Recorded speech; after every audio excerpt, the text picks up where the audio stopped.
झारखंडमधील JPSC JSSC परीक्षा गैरव्यवहार प्रकरणी सुरू असलेलं विद्यार्थी आंदोलन अखेर 24 दिवसांनी मिटलं। मुख्यमंत्री हेमंत सोरेन यांनी जेएसएससी सीजीएल परीक्षा आणि टीडीपीएल एजन्सीमार्फत झालेल्या सर्व परीक्षा रद्द करण्याची घोषणा केली। त्यानंतर विद्यार्थ्यांनी उपोषण आणि आंदोलन मागे घेतलं। या आंदोलनात भाजपने काँग्रेस आणि इंडिया आघाडीला कसं कोंडीत पकडले आणि राहुल गांधींच्या पत्रानंतर परिस्थिती कशी बदलली आहे ते पाहूया। झारखंडमधील जेपीएससी आणि जेएसएससी परीक्षांमधील कथित गैरव्यवहाराविरोधात राजधानी रांचीमध्ये गेले 24 दिवस आंदोलन सुरू होतं। या आंदोलनात 6 विद्यार्थी उपोषणाला बसले होते। परीक्षेची रद्दता आणि गैरव्यवहाराची सीबीआय चौकशी, त्यासोबतच परीक्षा रद्द कराव्यात अशा प्रमुख मागण्या विद्यार्थ्यांनी लावून धरल्या होत्या।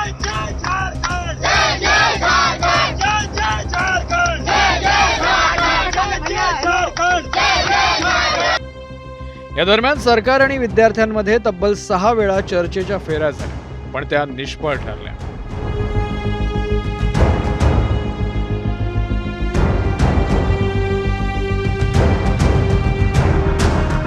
या आंदोलनाला भाजपनं सुरुवातीपासूनच पाठिंबा देत झारखंड मुक्ती मोर्चा आणि काँग्रेस सरकारला घेरण्याचा प्रयत्न केला।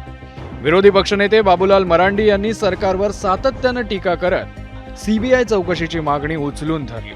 भाजपनंही आंदोलनाला नैतिक पाठिंबा दिला। विद्यार्थ्यांनीही सरकार राजकारण करतंय असा थेट आरोप केला। त्यामुळे सरकारची कोंडी झाली।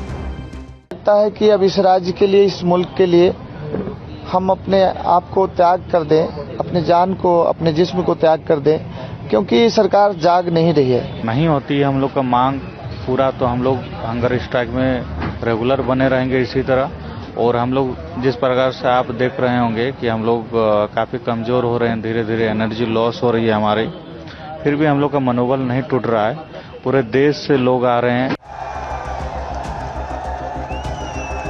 रविवारी संतप्त आंदोलकांनी मुख्यमंत्री हेमंत सोरेन, राहुल गांधी आणि तेजस्वी यादव यांचे पुतळे जाळले।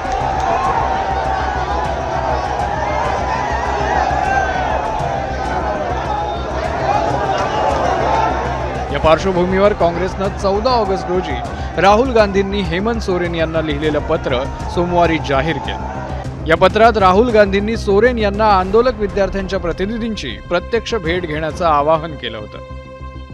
देशाचं भवितव्य तरुणांच्या हातात आहे, त्यांना साथ देणं आपलं कर्तव्य आहे। मुख्यमंत्री हेमंत सोरेन, तुम्ही स्वतः वैयक्तिकरित्या विद्यार्थ्यांच्या प्रतिनिधींची भेट घ्या। त्यानंतर सोमवारी सरकारनं 7व्यांदा आंदोलकांना चर्चेसाठी बोलावलं। अखेर रात्री उशिरा मुख्यमंत्री हेमंत सोरेन यांनी जेएसएससी, सीजीएल आणि टीडीपीएल मार्फत झालेल्या सर्व परीक्षा रद्द करण्याची, तसंच 2014 पासूनच्या सर्व परीक्षांची सीआयडी चौकशी करण्याची घोषणा केली। देखिए, अभी हम उपलब्धि हम कहेंगे कि जो एक भ्रष्ट सिस्टम को तोड़ने का में कामयाब हुए हैं, लेकिन आने वाला पीढ़ी का एक सुचारू रूप से चलने के लिए, एक न्यायिक रास्ता के लिए अभी भी हम लोग का संघर्ष और करने की आवश्यकता है।